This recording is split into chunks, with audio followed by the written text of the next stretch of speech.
आज हम बात करेंगे मेमोरी ऑर्गेनाइजेशन, 8051 की मेमोरी ऑर्गेनाइजेशन के बारे में। ठीक, तो जो 8051 है उसमें 4 तरह की डिफरेंट मेमोरी लगती है। नो टाइप ऑफ मेमोरी, मतलब 4 तरीके से मेमोरी आप उस पर लगा सकते हो, 4 तरीके से लगा सकते हो, है ना। ऐसा नहीं कि मेमोरी के जो अलग अलग टाइप है, रैम रोम और रिप्रोम और वो टाइप नहीं। ठीक है, तो जो रैम और रोम उसको 4 तरीके से अलग अलग यूज़ कर सकते हो, है ना। वो 4 तरीके कौन कौन से हैं? या तो इंटरनल रोम यूज़ कर सकते हो, इंटरनल रैम यूज़ कर सकते हो, ठीक है, एक्सटर्नल रैम यूज़ कर सकते हो, एक्सटर्नल रोम यूज़ कर सकते हो। ठीक है, ये 4 तरीके हो गए, है ना। अब आपको पता जो 8051 है वो हार्वर्ड मॉडल पे डिज़ाइन किया गया है ना। तो हार्वर्ड मॉडल में क्या है कि जो कोड है या जो आप जो प्रोग्राम लिखते हो वो रोम में रहेगा, ठीक है, और जो डाटा है वो किस में रहेगा? रैम में। डाटा मतलब जब आप उस कोड को रन कर रहे हो तो उसको कुछ डाटा चाहिए ना, जैसे आपने माइक्रो कंट्रोल बना रखा है कि माइक्रोवेव के लिए, है ना। तो जो जो चल रहा होता है तो आप यूज़र डाटा क्या डालता है कि टाइमर का डिले डालेगा, है ना, टेम्परेचर डालेगा, है ना। तो वो जो डाटा है वो रोम में नहीं जाएगा, वो डाटा रैम में जाएगा, है ना, क्योंकि रैम में तो डाटा आप फीड नहीं कर सकते ना, रीड ओनली मेमोरी है। तो जो रन टाइम में जो डाटा आएगा किसी भी डिवाइस में जिसमें माइक्रो कंट्रोलर लगा रहेगा तो वो कहाँ जाएगा? वो रैम में जाएगा, ठीक है। तो जब आप उसको स्विच ऑफ कर दोगे तो वो डाटा फिर गायब हो जाएगा, है ना, लेकिन प्रोग्राम तो रहेगा, है ना। अब जैसे आपका रिमोट हो गया, एसी का रिमोट हो गया, है ना, तो जो आप टेम्परेचर सेट करते हो, फ़ैन की स्पीड सेट करते हो, अब उसमें सेट करते हो कि एसी की तरह काम करे या ब्लोअर जैसे अब फ़ैन ही चले, तो वो सारा यूज़र इनपुट डाटा है, तो वो सारा कहाँ जाता है? वो रैम में जाता है ना। क्या इस डाटा के ऊपर काम कैसे करेंगे? वो कोड या प्रोग्राम वो कहाँ रहेगा? वो रोम में रहेगा। तो ये आप याद रखो, है ना। तो हार्वर्ड मॉडल में डाटा के लिए अलग मेमोरी है रैम, और कोड के लिए प्रोग्राम के लिए अलग मेमोरी है, अब उसको बोलेंगे रोम, है ना। ठीक है, याद रहेगा। तो अब हम बात करते हैं कि रोम की ऑर्गेनाइजेशन कैसे हो सकती है। 2 तरह की रोम ऊपर बता रखी है, इंटरनल रोम है, एक्सटर्नल रोम है, ठीक है। अच्छा, अब आपको पता है कि जो एड्रेस बस है, जो एड्रेस बस है 8051 में वो कितनी है? 16 बिट।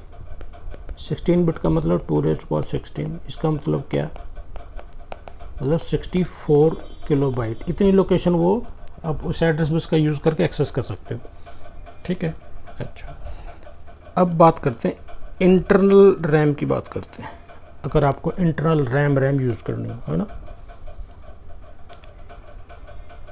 अब आप देखो इंटरनल रैम की लेंथ कितनी है या उसकी लोकेशन कितनी है? 4K। 4K मतलब 2⁻2 इंटू 2⁻10 मतलब 2⁻12, ठीक है। तो इतनी नंबर ऑफ लोकेशंस हैं, इतनी नंबर ऑफ लोकेशंस हैं। वो जैसे मैंने आपको पहले भी बताया था कि जो लोकेशंस होंगी वो जी ये होंगी, और जो लास्ट लोकेशन रहेगी वो क्या रहेगी? एफ और 0। ये FF0 कैसे आया कि भाई मैं एक बार लिख दूंगा,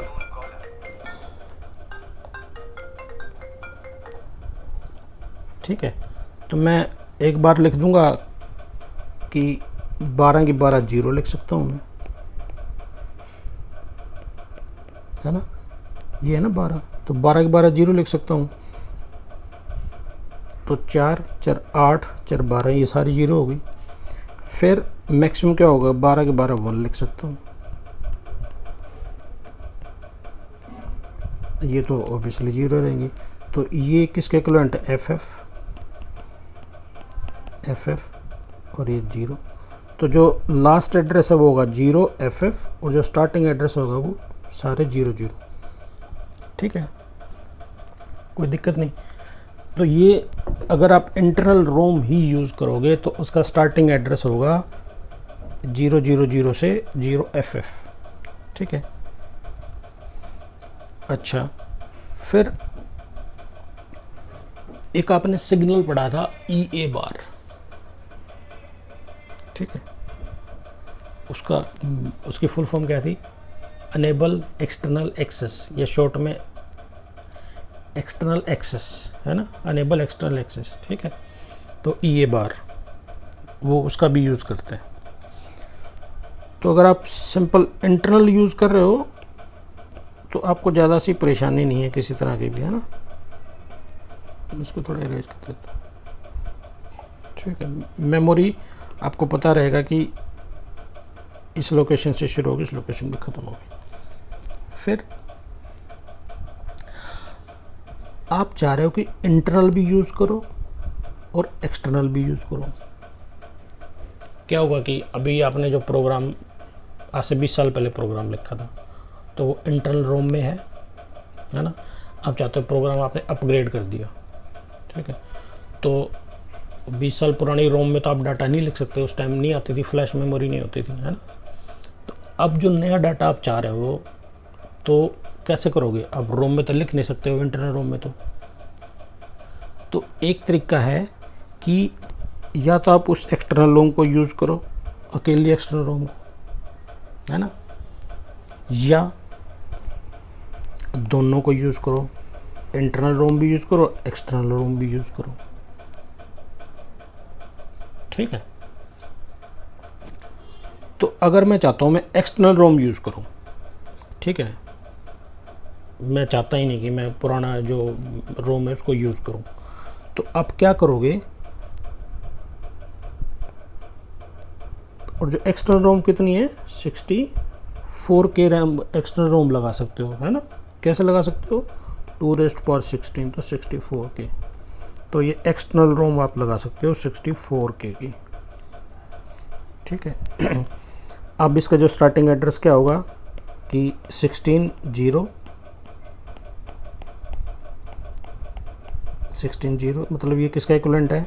0 का 0 का 0 का 0 का। तो जो उसका स्टार्टिंग एड्रेस होगा वो ये होगा 0000H, है ना, H फॉर हेक्साडेसिमल।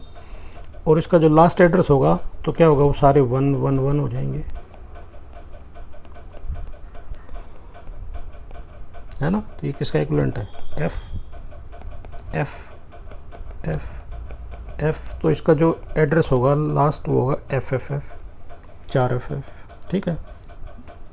लेकिन आपने जोड़ तो दी एक्सटर्नल रोम, लेकिन प्रोसेसर को कैसे बताओगे कि मैंने एक्सटर्नल रोम जोड़ दिया कि इंटरनल रोम को यूज़ नहीं करना है, ठीक है कि नहीं। आपने जोड़ दिया एक्सटर्नल रोम, लेकिन प्रोसेसर को कैसे बताओगे? तो उसके लिए एक पिन थी EA बार, क्या था? Enable external access. अगर आप इसको 0 कर दोगे तो internal ROM will be discarded. जो इंटरनल रोम है वो डिस्कार्ड हो जाएगी, ठीक है, उसका कोई यूज़ नहीं रहेगा, समझ गए। तो ये जो पिन है ये प्रोसेसर को बताएगी कि मैं एक्सटर्नल रोम ही यूज़ करूँगा, इंटरनल रोम यूज़ नहीं करूँगा, ठीक है। तो EA बार अगर 0 है ना, एक्टिव होगा, बार है तो 0 पे एक्टिव होगा, तो internal ROM will be discarded, only external ROM will be used, ठीक है, समझ गए। तो इसका मतलब क्या हुआ कि अगर आप सिर्फ इंटरनल रोम यूज़ कर रहे हो तो आपको EA बार को आपको 1 रखना पड़ेगा, ठीक है। अगर आपने EA बार 0 कर दी तो इंटरनल रोम का यूज़ करना बंद, और आपको एक्सटर्नल रोम के एड्रेस यूज़ करने पड़ेंगे 000 से। ये जो आपको मैंने एड्रेस बताए हैं 16 बिट का एड्रेस आपको यूज़ करना पड़ेगा, ठीक है। चलो, अब तीसरी ऑप्शन बैठती है कि इंटरनल भी यूज़ करनी है आपको और एक्सटर्नल भी यूज़ करनी है। भाई आपने प्रोग्राम लिखा तो वो 4K में नहीं आ रहा है, 4K मेमोरी में नहीं आ रहा है, उसको थोड़ी ज़्यादा चाहिए, है ना।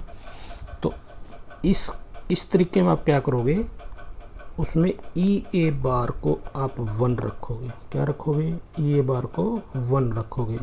लेकिन होगा क्या, total memory,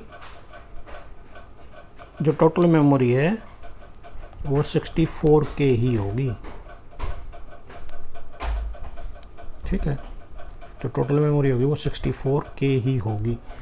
4K internal RAM use होगी, इंटरनल रोम, और 60K भी एक्सटर्नल यूज़ होगी,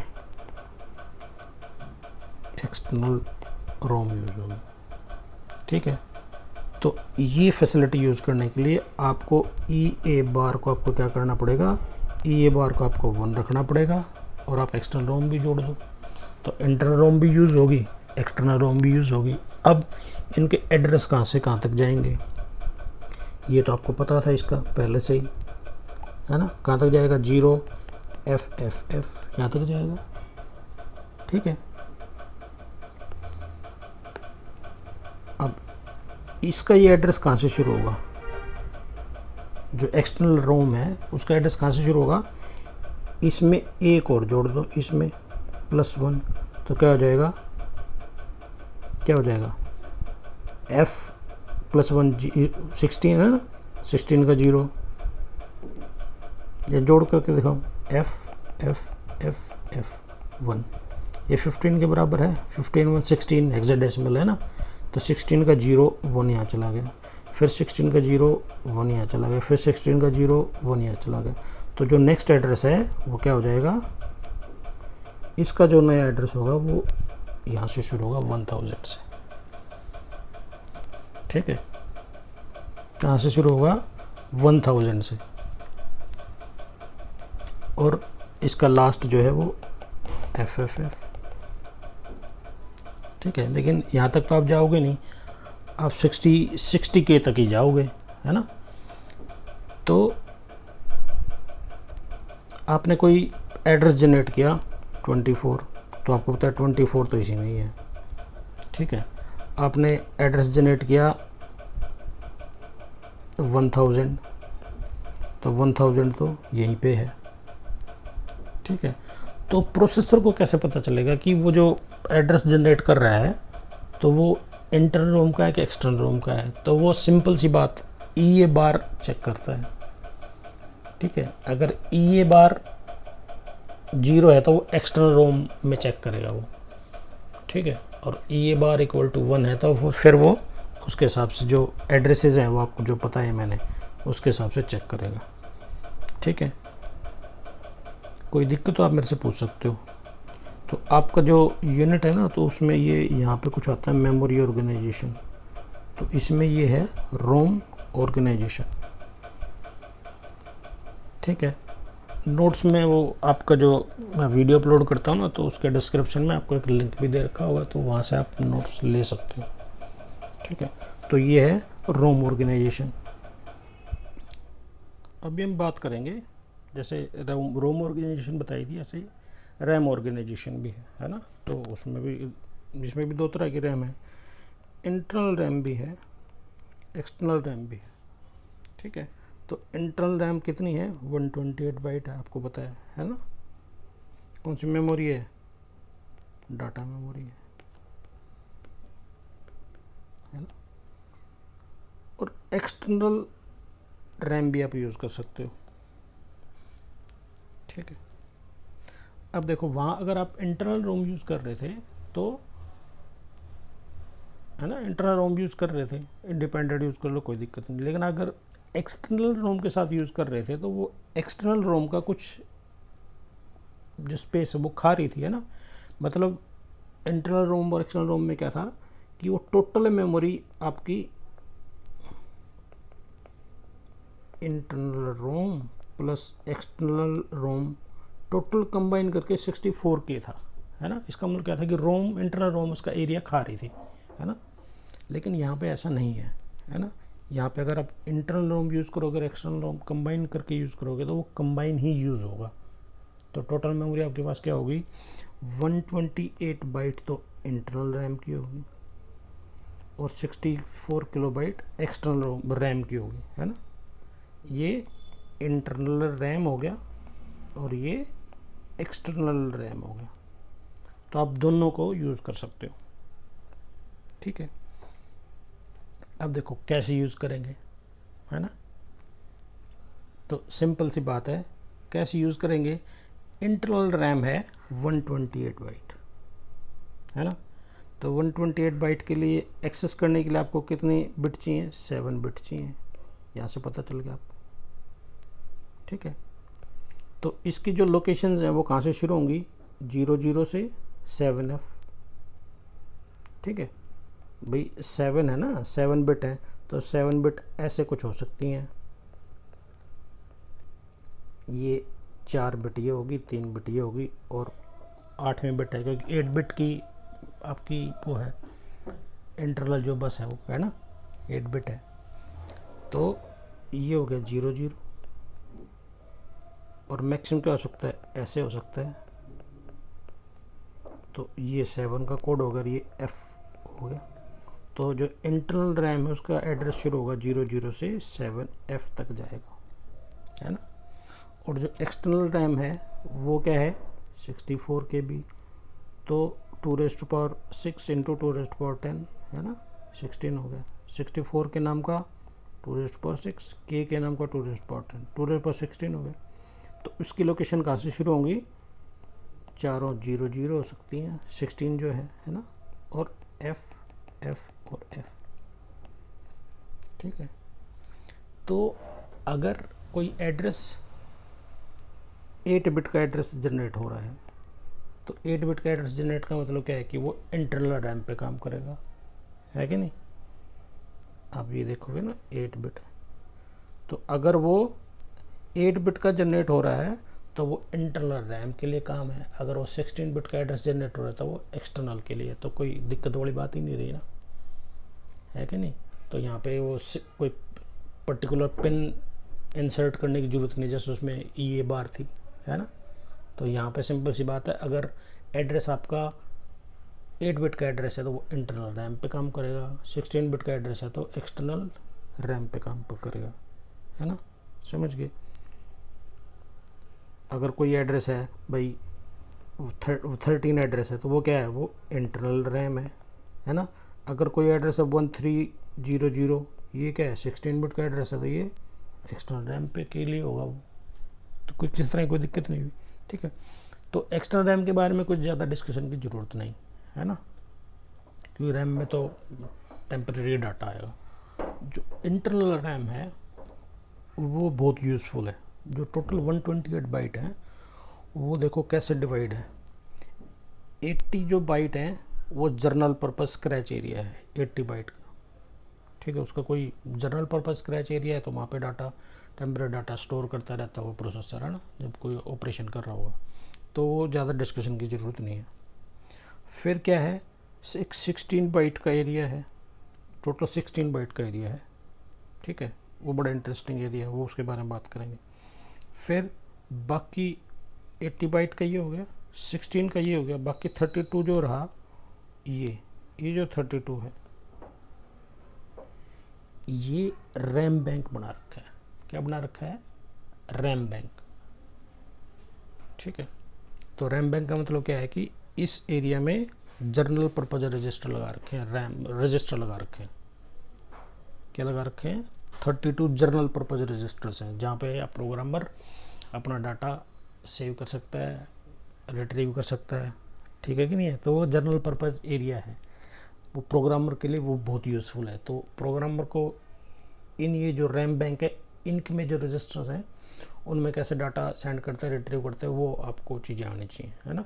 क्योंकि आप जब भी आप कोई डाटा एक्यूमुलेटर में डालोगे या बी रजिस्टर में डालोगे तो वो पहले आपको इनमें डालना पड़ेगा, फिर वहाँ से ट्रांसफ़र करना पड़ेगा, ठीक है कि नहीं। तो ये जर्नल रजिस्टर्स हैं। तो टोटल इसमें कितने रजिस्टर्स हैं, 32 रजिस्टर्स हैं, ठीक है। तो 32 रजिस्टर्स को क्या कर रखा है कि बैंक में डिवाइड करती है। तो बैंक 0 में, ये बैंक 0 है, इसमें रजिस्टर हो गए R0 से R7 तक 8 रजिस्टर, है ना। और हर रजिस्टर कितने बिट का है, 8 बिट का है। है ना, क्योंकि डाटा बस 8 बिट की है। फिर ऐसे इसमें R0 से R7 हो गया, ऐसे ही R0 से R7 इसमें हो गया, R0 से R7 इसमें हो गया। ठीक है, अगर कोई कहे कि ये R0 से R7 क्या R0 से R31 कर दो, हो गया टोटल 32। इसमें क्या परेशानी है? लेकिन इसमें दिक्कत क्या है कि आपको एक कोई है मूव A,R0, ठीक है, इसके आपको 32 ऑप कोड चाहिए होंगे, एक सिर्फ एक इंस्ट्रक्शन के लिए 32। तो इतने आपके पास ऑप कोड थोड़ी ना है ना। तो 8 बिट की डाटा बस है, तो 2⁻8 128 ऑप कोड तक आप लिख सकते हो ना। ऑप कोड आपको पता चलेगा होगा, ऑपरेशन कोड, ठीक है।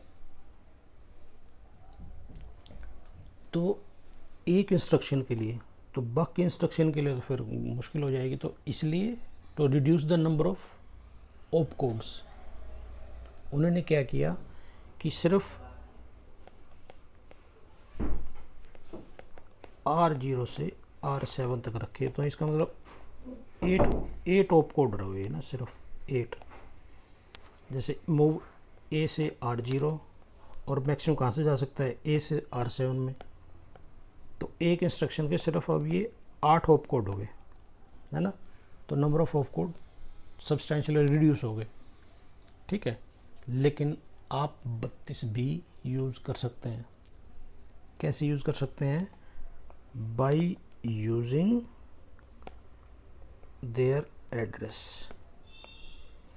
आप वो जो 32 रजिस्टर्स हैं उनका एड्रेस का यूज़ करके, जैसे कोई कमांड होगी मूव A, अब एड्रेस लिख दो यहाँ पे, जैसे ये है 18H, ठीक है। तो ये बैंक 3 का R0 वाला रजिस्टर का डाटा आपने यूज़ किया, ठीक है। मैं कोई कमांड लिखता हूँ मूव A, 0FH, ठीक है। इसका मतलब क्या हुआ, ये 0F ये रहा यहाँ पे, तो बैंक 0 के ये वाली लोकेशन का आपने डाटा यूज़ किया, है ना। तो अगर आपको भाई R0 R1 की तरह यूज़ नहीं करना है, तो आप उनको पर्टिकुलर किसी उनका जो एड्रेस है ना, एड्रेस ये मैंने लिखे हुए हैं, तो वहाँ से भी आप डायरेक्ट उस पर काम कर सकते हो, ठीक है, आसान है। तो जो बैंक है, वो जो R0 बैंक है, वो डिफ़ॉल्ट बैंक है। कैसा बैंक है? Default bank. आप चाहे उसको सेलेक्ट करो चाहे ना करो, ठीक है। तो हमने नंबर ऑफ रजिस्टर तो रिड्यूस कर दिए R0 से R7 तक, लेकिन टोटल रजिस्टर है 32, है ना। तो हम 32 को कैसे एक्सेस कर सकते हैं? तो हमने यूज़ किया RS1 और RS0, जो PSW है, प्रोग्राम स्टेटस वर्ड है ना, जैसे वो फ्लैग रजिस्टर्स हैं, तो इसी में यहाँ पे प्रोग्राम स्टेटस वर्ड है। तो जो प्रोग्राम स्टेटस वर्ड है, तो उसमें ये बिट है RS1 और RS0, ठीक है। अगर ये वहाँ पे दोनों 0 0 है तो बैंक 0 सेलेक्ट है ना। 0 1 है तो बैंक 1 सेलेक्ट है, 1 0 तो बैंक 2 सेलेक्ट है, और अगर 1 1 है तो बैंक 3 सेलेक्ट है। तो प्रोग्रामर PSW में चेंज करके जो बैंक में रजिस्टर्स हैं उनको आसानी से यूज़ कर सकता है। फिर उसको एड्रेस याद रखने की ज़रूरत भी नहीं है, फिर आपको सिर्फ R0 से R7 याद रखना है, ठीक है कि नहीं है। यहाँ तो जो मैं आपको बता रहा था, तो इसमें आपको एड्रेस याद होने चाहिए, है ना। 0 से 31 लोकेशंस के सबके एड्रेस याद होने चाहिए ना, काम करना चाहते हो तो।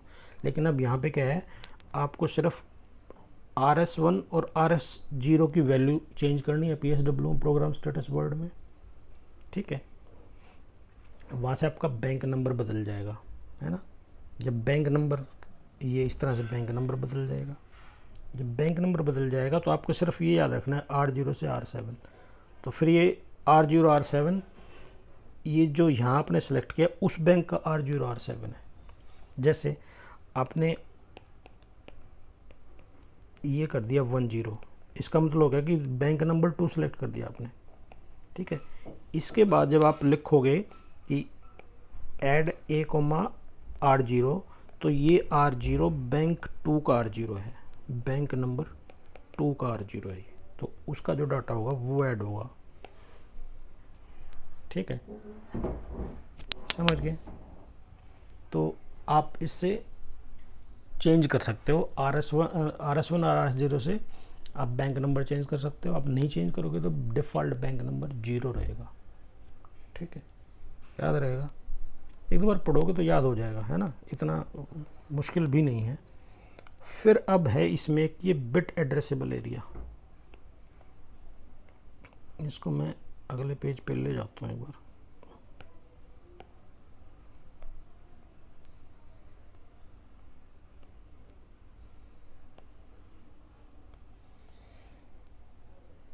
ये एरिया है 20H से और 2FH, ये टोटल है 16 बाइट। 16 बाइट मतलब 8 मल्टीप्लाई कर दो तो 128 बिट हो गई, ठीक है, 128 बिट।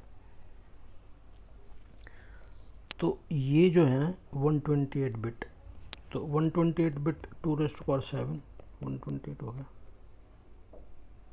है ना। तो आप इन 128 बिट को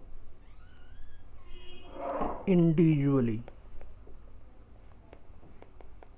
एक्सेस कर सकते हो, एक्सेस इंडिविजुअली एक्सेस कर सकते हो आप, ठीक है। तो ये आपके पास एक 128 लोकेशंस आ गई, लेकिन एक एक बिट की, ठीक है। जैसे आपने क्लासरूम में अटेंडेंस लेनी है, तो क्लासरूम में अटेंडेंस क्या हो गया, तो प्रेजेंट है या एब्सेंट है, ठीक है। तो इंफॉर्मेशन क्या होगी, या 0 है 1 है, ठीक है। तो ऐसे के लिए अगर आप पूरा एड्रेस यूज़ करोगे तो 1 बाइट जाएगी, है ना। कि अगर आप नॉर्मल यूज़ करोगे तो ये क्या है, ये पूरा 8 बिट है, 1 बाइट, है ना। तो आपको 128 लोकेशन चाहिए होंगी एक क्लास का डाटा स्टोर करने के लिए, है ना। 128 मतलब आपने सारी मेमोरी तो वो क्लास के अटेंडेंस में ही वेस्ट होगी, ठीक है। लेकिन अगर आपको जब अटेंडेंस क्या करनी है, तो हाँ या ना है, मतलब बिट एड्रेसेबल हो गया ना, ये 1 है या 0 है, तो उसके लिए आप क्या करोगे, तो उसके लिए आप इसका यूज़ करोगे, बिट एड्रेसेबल एरिया का, ठीक है। तो बिट एड्रेसेबल एरिया का भी क्या है, इसका भी एड्रेस है ना। तो 7 बिट है ना उसका, तो कहाँ से शुरू होगा, जैसे रैम में शुरू हो रहा है 00 से शुरू होगा और 7F तक जाएगा, ठीक है। इसका मतलब क्या हुआ कि 2 कमांड है, सेट और क्लियर। सेट भी आप चाहते हो कि ये 07 में जो डाटा है वो 1 हो जाए, तो आप क्या करोगे, सेट 07H, ठीक है। क्लियर करना है तो क्लियर 07H, तो ये क्या करेगा, स्टोर 1 एट लोकेशन 07H, इसकी 07H की, और ये क्या करेगा, क्लियर कर देगा 07H में, है ना। तो इसमें क्या है, ये जो सारा एरिया, ये बिट एड्रेसेबल एरिया भी है और बाइट एड्रेसेबल एरिया भी है। आप इसको पूरी 20H का भी यूज़ कर सकते हो, ठीक है, 2FH लोकेशन का भी यूज़ कर सकते हो, और नहीं तो आप एक सिंगल का भी यूज़ कर सकते हो, ठीक है। तो ये टोटल है 16 बाइट का, ठीक, 20 से शुरू होगा, 2F तक जाएगा, ठीक है। तो ये थोड़ा सा आपको याद रखना पड़ेगा, है ना। तो आपका जो इंटरनल रैम में होगी, इसमें 4 बैंक हैं, बैंक 0, बैंक 1, बैंक 2, बैंक 3, ठीक है। डिफ़ॉल्ट बैंक 0 है, ठीक है। हर बैंक में 8 रजिस्टर हैं जिनका नाम है R0 से R7, ठीक। 8 रजिस्टर हो गए R0 से R7, है ना। आप हर बैंक को इंडिविजुअली यूज़ कर सकते हो। किसका यूज़ करके? जो PSW में पिन है, PSW में जो बिट है RS1 और RS0, ठीक है। लेकिन आप उनको जो 32 रजिस्टर हैं टोटल चारों बैंक में, उनको इंडिविजुअली भी एक्सेस कर सकते हो, उनका एड्रेस यूज़ करके, ठीक है। उनका एड्रेस डालो, आप उस पर वर्क कर सकते हो, ठीक है। फिर इसमें एक 16 बाइट का बिट एड्रेसेबल एरिया है, ठीक है। उस एरिया को आप बिट एड्रेसेबल एरिया कर सकते हैं, मतलब उसके सिंगल बिट पे भी आप काम कर सकते हो, ठीक है। नहीं तो आप कंप्लीट पूरी बाइट पे भी काम कर सकते हो, ठीक है। याद रहेगा, तो आप थोड़ा सा इसको याद रखेंगे, है ना।